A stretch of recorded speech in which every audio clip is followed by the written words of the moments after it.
All right. Hello. We are here, episode 15 of the Making Noise podcast. My name is Adam Kana. I'm your host. On the Making Noise podcast, this is where I have conversations with fellow musicians about their lives, their careers, whatever. Anything that comes to mind, we talk about for the most part. I'm particularly excited about this episode. I got to have the absolute pleasure of speaking with Sarah Whitney. Sarah is a violinist and musician's life and business coach. She is the violinist in Sybarite 5, a fantastic string quintet. They shred. They're awesome. I would highly recommend checking them out. And she is the founder and director of an innovative concert series called Beyond the Notes.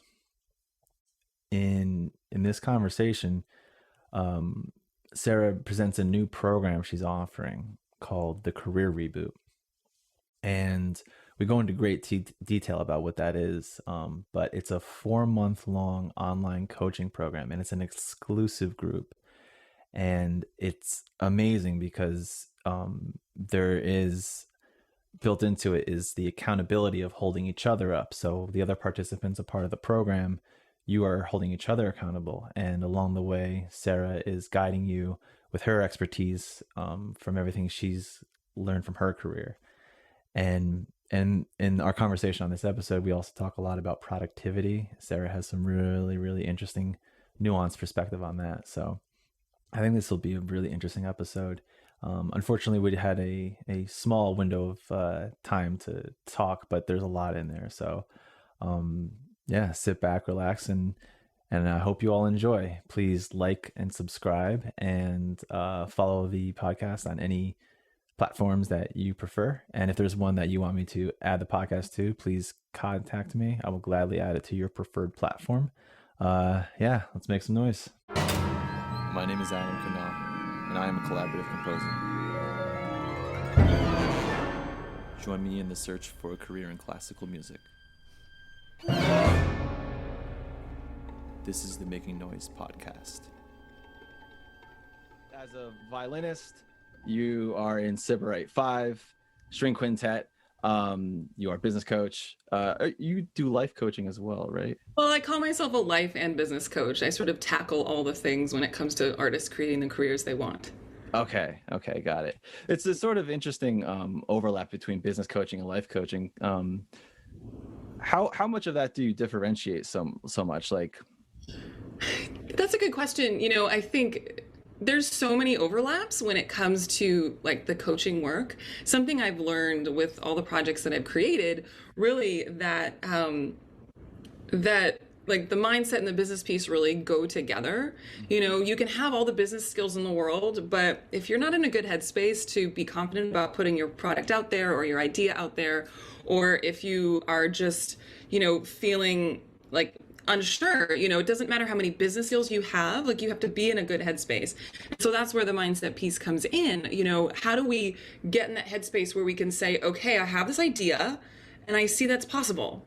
And I'm like, maybe it's scary to think about putting it out there, but it's like, all right, I'm going to push forward and do this.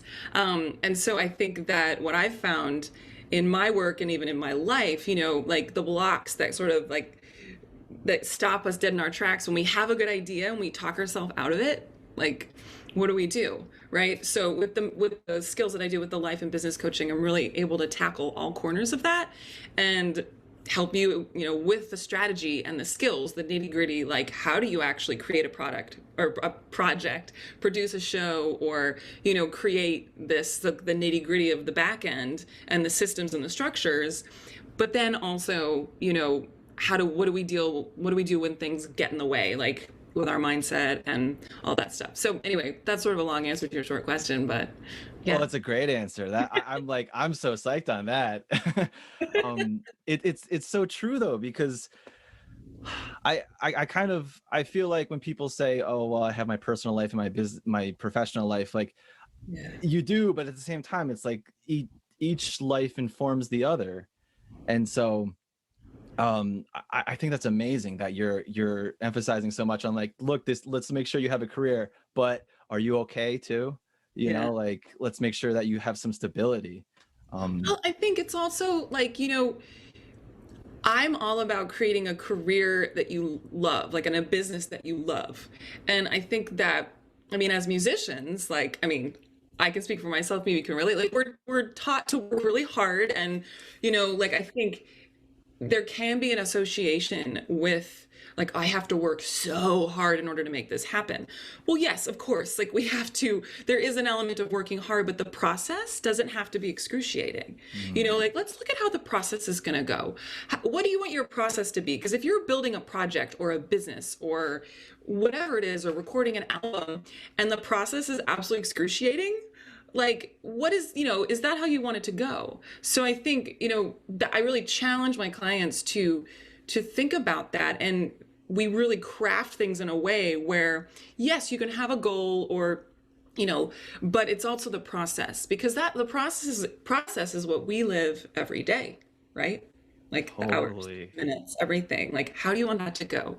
So That's yeah. amazing. This is so crazy because the this is definitely not the first time I've heard someone say that before, even on this podcast, like how important the process is. Yeah. And it makes so much sense that like even if you're like if you let's say you like cooking, but then you're like, oh, I'm gonna try making a pizza, and you hate, like, God, making dough sucks. It's like, well, then don't do it. Like, Right?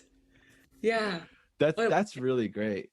yeah. I'm one of the things that I find so fascinating and what's the word, admirable, I guess, about you is it seems to me that you're always like you have something going on. You're posting stuff on social media like, hey, check out this thing I got coming up, this workshop I got going on, and I'm like, oh my God, Sarah is on it. I love this. Like, so it makes me wonder, like, what is your process? Like, how do you maintain that balance with everything, like your, like you said, we said, your personal life and your professional life? Absolutely. That's a great question.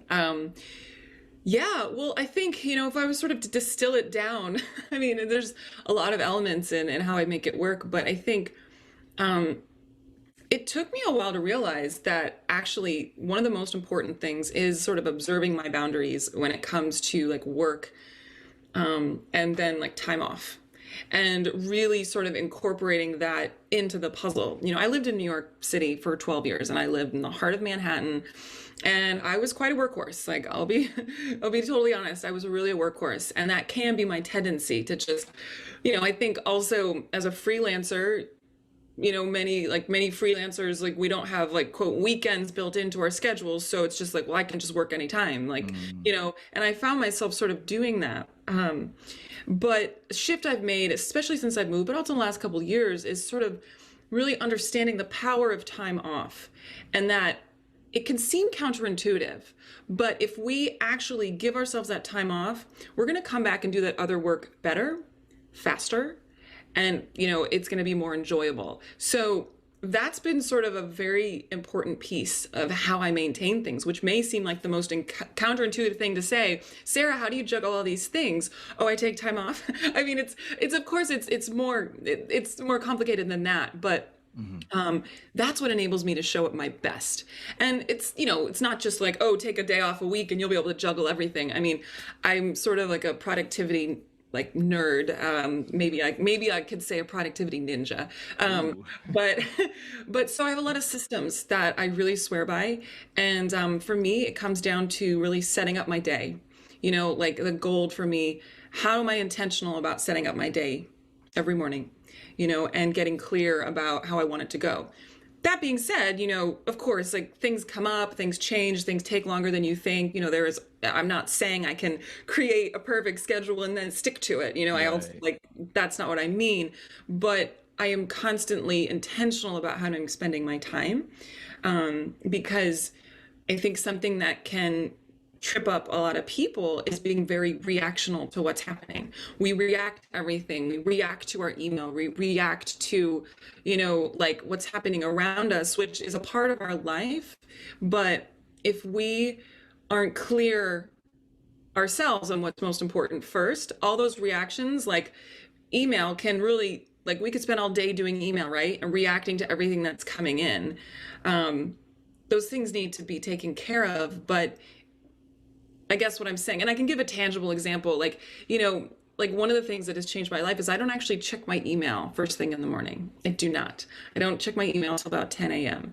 And that has been a game changer because in the morning before 10 a.m., I can say, right, what are the most important things I need to do? And then when I go to check my email, yeah, I have to deal with it. There are things I need to respond to, but it keeps me really focused on what's most important. If I was to check my email first thing, like, I used to like roll over in bed, like grab my phone, like check my email, like before I was even awake, like, and you start seeing like emails are 90% of emails are asks from someone else. So it's like, can you do this? Or are you free for this? Or can you send me this? Or whatever, right? Those are other people's to-do lists, like ask Sarah for this, and I need to tend to those. Of course I do, and I will. But if I start my day out tending to everyone else's needs, then my like most important priority items are just going to fall lower and lower in the day, and then I'm going to get to the end of the day and be like, I was busy all day, but I didn't like that thing that was really important to me. Like I didn't move the needle at all. So that's sort of, I guess I'm sort of answering your question. I mean, there's a lot of elements to it. And I do have support now. I have an assistant, I have someone helping me with social media. So I'm at a point where I can hire in people, but those, the foundation of the things I mentioned are still very much there. And those are things that have really helped me in the last, 5 years or so to juggle everything that I do. So. Wow, that's powerful. Yeah. I feel like you just sort of diagnosed me like, without even really knowing. You just pointed out every little thing, like, all right, Adam, you messed up. You need this, like.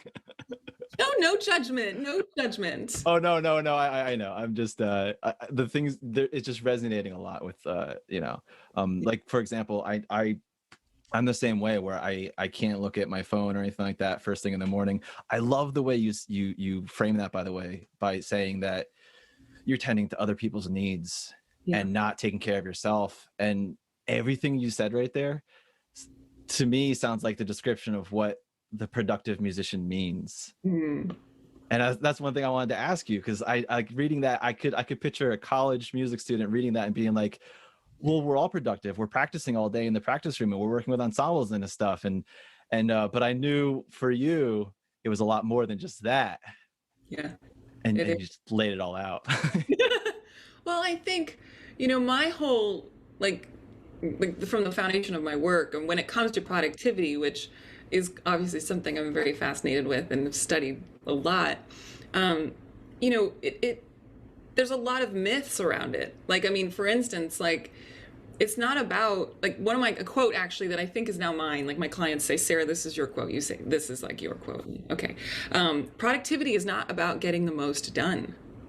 Productivity is about getting to the end of your day and feeling like you got enough done. I think there's this myth around, I'm going to practice for 7 hours, or actually let's talk about to-do lists. Like, it's like, I'm going to get so much done. So if you have a to-do list of 30 things, okay, that's a lot of things, right? And you get 25 of them done in a day. That's a lot of things to get done, right? But if you get to the end of your day and you are looking at those 5 unchecked items and you're going, oh my God, I still didn't get, okay, I still gotta get all these things done. Okay, like, that feeling? Mm-hmm. Like, is that where you want to be? So it's, I like to reframe things, and I don't like to play the right wrong game, but it's like, how do you want to, like, how do you want your day to go? How do you want to feel? That's so true. That's so true. Because I imagine most everyone can attest to that by the end of the day, you don't feel great about what you did when you look back at it and you're like, oh, I wanted to do these other things, but I did everything else instead, like send emails and I don't know, whatever else that they're not tending to. Yeah. I feel like that's just sort of a universal thing amongst musicians, especially college age and then just graduating and stuff. It's a weird sort of dichotomy because, like you said before, we're trained to work so hard in our craft, but then applying that to some sort of like viable financial options, but at the same time, like what you're saying, feeling like you're moving the needle Yes. toward whatever it is you actually want to be doing. Yeah. Yeah. Yeah, because I think something that I talk to musicians a lot about is like this feeling of being stuck. Or like maybe it's being stuck, or maybe like you have a good idea, but you like maybe you don't know where to start, or you don't feel like you have a skills or strategy, or it's sort of like lives in this land of, is that possible? Or like the thing I mentioned, about, do you have an idea and then you talk yourself out of it because you're like, oh, actually no, I'm not me, I think I can do that, like whatever. Right. Right. But how do we like that's essentially what I help musicians do, come up with a strategy, and it's not, there's not just one strategy. I mean, it's really all individual. Like, find systems that work for you, right? I mean, I shared the systems like that work for me, and I mean, I obviously, there's a lot of there's actually a lot of science behind some of the things I shared and why they work, with the time off and all that stuff. But you have to find a system and a process that you love, and so it's finding that balance, finding that sweet spot of a process you love, but also like making progress. Because, I think, what does it feel like if you have these dreams or these goals, but you never feel like you can reach them? Mm-hmm. Like, just like that, like, that feeling over and over again, like, and I think it's like, we need to first unlock the possibility and then the tools to make it happen. Right. So that's really like, that's my whole jam. I'm all about that jam. I want to be a part of it. And the great thing too is you're starting a workshop. Would you call it a workshop? Well, I have an online group program, a group coaching program that will be starting in April. Yeah. Yeah. And so these tools that you're talking about, people can have access to. Yes. Yes. Can you talk a little bit about this upcoming online coaching that's going to be going on in April? Yes. So I'm launching a program called the Career Reboot, which is a 4-month online exclusive program for professional musicians who are really looking to take ownership over their career. I've talked a lot about, having those ideas and not really being sure if they can happen. It's all about turning that around. You have the idea and you know how to make it happen. And I'm going to be teaching skills around that.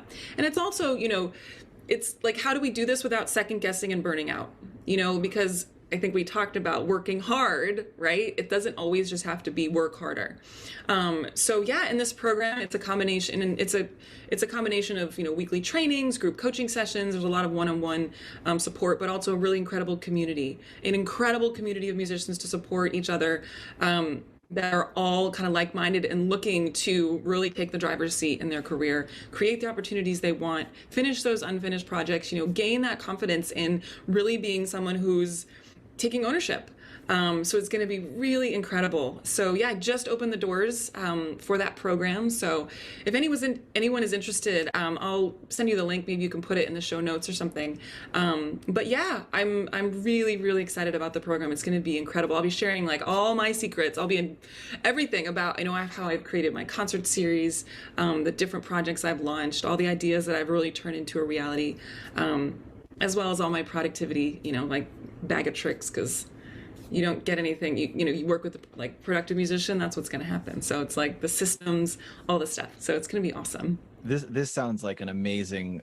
I keep saying workshop. I don't mean to. It's okay. That's Program, whatever you want to call it. I mean, it's an online experience, like whatever. Yeah. Yeah. This sounds so amazing. I mean, like even the couple of things that you've mentioned in our discussion so far. Like I want to dig deeper, and I'm so excited to hear you say all this stuff. And I already know that anyone who takes the workshop, they're gonna get all of that, and more. Yeah. Well, it's amazing. I did the workshop last spring, and it was incredible. I sold it out, and I had this incredible group of musicians, and they have all just sort of made this incredible transformation. I mean, I help people, I've helped people really grow their income. I've like my clients have launched brand new podcasts and launched online concert series. Also, what else I'm trying, like like I've helped people with their teaching studios and their businesses, like some coaching businesses, or a lot of people are shifting and pivoting right now because of the music industry. So a lot of musicians are doing things that are newer, or maybe putting themselves out there in a new way. So it was really incredible to see the results that they all got. So I'm really, really excited to be doing it again. Yeah. That sounds amazing. I have no doubt that I mean, the people who've worked with you already, definitely, what's the word, like boosted, like Sure, I like that. lifted up, Lifted up, uplifted. yeah, yeah. How, because was last year the first year you did it? Hmm. Okay, so now that you're doing it again, only amidst the COVID-19 and stuff like that, what sort of things do you think have to drastically shift in regards to, like, maybe what we're thinking about as music entrepreneurs, or just starting our careers? Yeah, absolutely. Well, the first program actually was during COVID. It was in May. Oh my God. Yeah, you're right. No, no, that's okay. But I mean, it's a really good question, because I think, we are in a different place than we were in May. Like, no one had any idea that we'd be coming up on a year of this lockdown or shutdown. I think from the musicians I've talked with and a lot of my clients, like as I mentioned, a lot of people are in this position of having to do something to do things differently. We're presenting music in different ways, we're making income in different ways, we're putting ourselves out there, we're shifting, and I think also there's a lot of people that are realizing that maybe pre-COVID they weren't actually as fulfilled as they wanted to be. I think I was on the hamster wheel, I was running around, like, sort of, I think I've talked to a lot of musicians with this time. There's been this part of this element of reflection where we're able to get really clear on what's most important to us. And, musicians who have said, I actually I'm not as fulfilled, or I haven't done that creative project. I have been putting it off, or I haven't finished it, or I haven't actually, I had one client who, he's a freelancer in New York City, incredible musician, violist, and he said, when we first started working together, he's like, I'm a really good freelancer. Like, I can show up, I know I will do the job really well, and I'm really good at doing things for other people. Like, he's like, I know how to do it. I know how to work the scene. I know how to show up. I'll do, like, the best job ever. And he was really successful in the freelance world. But what he hadn't done, he didn't have anything that was his own. And he's like, I just sort of realized, like, I haven't actually done anything that's mine. I'm just doing things for others. And so he realized that, and that was one of the big shift he made, in really realizing that he had ideas, but it was never, like, he just never really paid attention to them, or didn't really ever know how to nurture them. So it was really about bringing these ideas to life. And the other thing I'll say is, I think this is actually an incredible time for musicians. And I say that, you might say, what? That's insane. But I mean, of course, like, I don't, we've all, like, the music scene has been turned upside down, and it's been super challenging for so many. And of course, I mean, for all of us, right, as musicians, and everybody. But I think also it's an opportunity, because things are being done differently now. There's this new opportunity. The industry's getting redefined, right? Because of all the innovative ways people are presenting things, putting things out there, the creative kind of, like, anything's possible right now, because the rules that we knew before COVID, they don't exist. So I think it's also an incredible opportunity for musicians to create what they want. There's this sort of, and I think, like, obviously, like, as I think there's, like, we can see the horizon a little bit more with with COVID and things, going back to whatever you call normal. Who knows what normal's going to be, but I think it's a really amazing opportunity to create things on your own terms. And so I really believe that. I see a lot of musicians who've done it. So I think it's sort of a matter of, do you want to put yourself in a place where you're coming out ahead, and now's the time. So I really believe that there's a silver lining to this being a time when anything goes, like, anything goes. So Wow. I what is that? Do you want to put yourself in a place where you can be ahead, or what was that? Yeah, you want to put yourself in a place where you can come out ahead or something. Right, yeah. Oh my God. You, on a personal note, you are lighting so many fires for me right now. I'm so excited. Like, but I love those two examples that you gave about the violist in New York who said he's really good at doing things for other people, Yeah. but he's unable to kind of move forward with his own things. And then the second thing being that there's so many opportunities that are available now because the rules are gone. Yeah. And I really feel like both of those things are so applicable to everyone. Yeah. That's amazing. I mean, yeah, like everyone else, that's been my thought too. It's like, oh no, we're in this place. What do we do now? Yeah. And you're providing such amazing resources. This upcoming workshop, which is going from April until August, right? Yeah. Yeah. It's Okay. 4 months. Yeah, Yeah. 4 months. Yeah. Um, total side note too. I love the names you come up with all of the things that you do. Thank you. They're simple, but they're so like to the point, and it makes you kind of be like, wait, what is this? You know? Well, thank you. Awesome. Well, I'm glad to hear that. Yeah, yeah. I mean, it's just, beyond the notes, Yeah. productive musician, the take the driver's seat, Mhm. Yeah.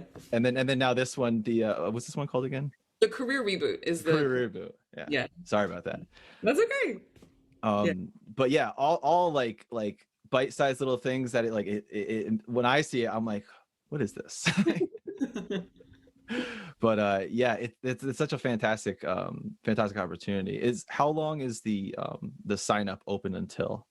Yeah. Well, like I think it's likely going to sell out. Like it's going to fill up. So, I mean, the program starts in the middle of April. I'm going to officially close the doors probably April 5th.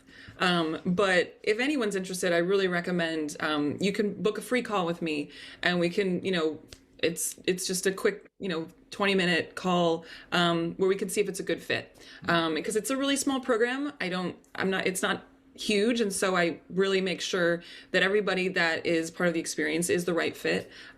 So if you're interested, book a call with me, no strings attached. If it's the right fit, we can talk about moving forward. If it's not, that's totally fine. But yeah, so I just recommend people, if they're interested, book a call right away. Cause I mean, it's very likely it will fill up before April 5th. So I Right. won't want to miss out. Yeah. Look at that. See that, people? You got a free call. Yeah. Find out if you're if it'll work out, smoothly. Yeah. I love that approach. This is so cool. Let me make sure we got a little bit of time left, about 8 minutes or so. Sure. Um, Absolutely. is there before I say anything else? Is there anything else that you wanted to kind of touch upon? Maybe you have a No, I mean, I'm happy to chat about whatever. I think like I love this conversation. I mean, we're like talking about some of my favorite things, I think it's you know, I I think one of the things that I've been talking about a lot in a lot of online stuff, I've been doing a lot of stuff, free seminars online recently, is, obviously we all are grieving, we've all lost things during the pandemic with work and everything else. I mean, obviously it's devastating and we have to grieve those losses. But what I have been talking a lot about is I want to focus on what is possible and what we do have. And I think that's, where we can really come together and support one another and look at possibility. Let's, like I said, we want to come out ahead, right? So we're at this kind of turning point. So yeah.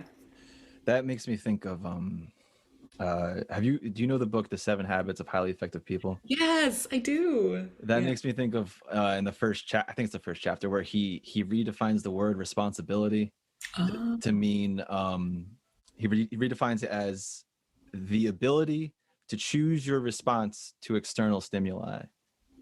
wow. So like how you handle the situations that are presented to you is more important than I don't know, like like what you're saying, like kind of how you're going to bounce back. How are you going to come out of this? Yeah. Yeah. Sort of like, it's not the falling down, it's the getting up, Hmm. or whatever that saying is. Yeah. Yeah. That's what's sort of coming to mind as you talk about this stuff. And like, I think that's just so applicable and so necessary at this time. I mean, whew, I'm feeling it, Sarah. Like, Yeah. Yeah. Absolutely. it definitely resonates a lot. But there was something I wanted to ask you, and it's slipping my mind right now terribly. Uh, yeah, I'm not, I'm losing that one It'll come to you. sooner or later. But yeah, one thing I was curious about though is you talk a lot about imposter syndrome. Hmm.